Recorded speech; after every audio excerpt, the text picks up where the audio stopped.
Hi friends, ഇന്ന് ഞങ്ങൾ കാണിക്കാൻ പോവണത് കിളിയുടെ വീഡിയോ ആണ്.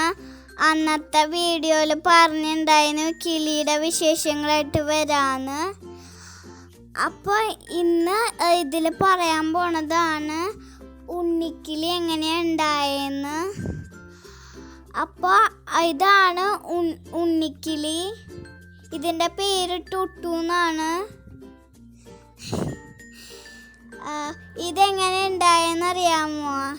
ഇതെങ്ങനെ ഉണ്ടായെന്ന് ചോദിച്ചാൽ പണ്ട് ഞങ്ങൾക്ക് 4 കിളി ഉണ്ടായിരുന്നു.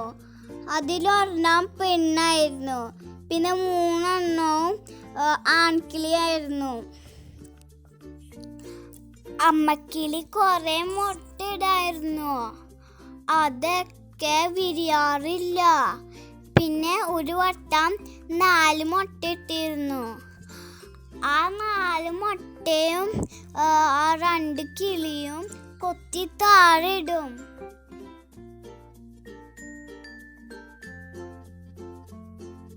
എന്നിട്ട് ഞങ്ങൾ 2 ആൺകിളീനെ കൊടുത്തു. എന്നിട്ട് കുറേ നാൾ കഴിഞ്ഞപ്പോൾ വീണ്ടും 3 മുട്ട ഇട്ടു. അപ്പൊ ഞങ്ങൾക്ക് നല്ല സന്തോഷായി.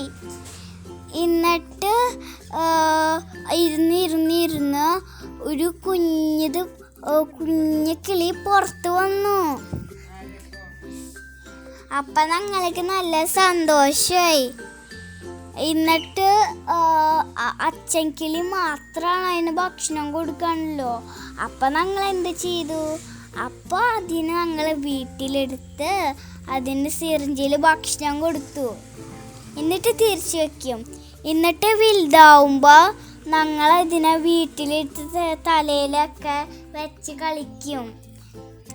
അങ്ങനെ കുഞ്ഞക്കിളി വലുതായി. കിളിക്ക് ഏറ്റവും ഇഷ്ടമുള്ള ഇല ഏതാണെന്നറിയാമോ? പനിക്കൂർക്കയില, തുളസിയില. അതിന് ഏറ്റവും ഇഷ്ടമുള്ള ഇലയാണിത്. പിന്നെ വേറൊരു വിശേഷങ്ങളായിട്ട് പിന്നെ വരാം. ബൈ.